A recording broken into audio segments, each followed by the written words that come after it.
এসেছে এই একটা লীলাতে। আর 7টা লীলাতে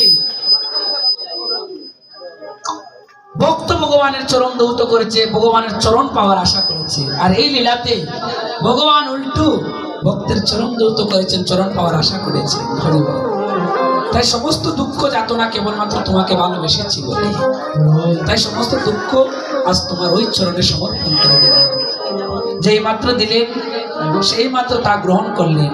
গ্রহণ করে বলেন, রাধে আমি কথা দিলাম তোমার সমস্ত দুঃখ আমি আজ বরণ করে নিলাম, আর কোনোদিন তোমায় কষ্ট দিব না। এবার অন্তত বিদায় দাও, রজনী প্রভাত হয়ে যাচ্ছে, প্রভাত হওয়ার আগেই কিন্তু গৃহে যেতে হবে। না হয় আমার মা আমাকে না দেখতে পেয়ে কি না কি ভাববেন। এদিকে তোমাকেও গৃহেতে যেতে হবে, কিন্তু জটিলা কুটিলা হয়তো এখনো ঘুমিয়ে আছে।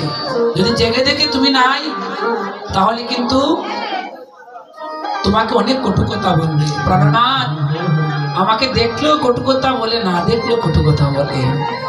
আমার ঘরে যেমন জ্বালা, আমার বাইরে জ্বালা। আমার ঘরে জ্বালা, বাইরেও জ্বালা।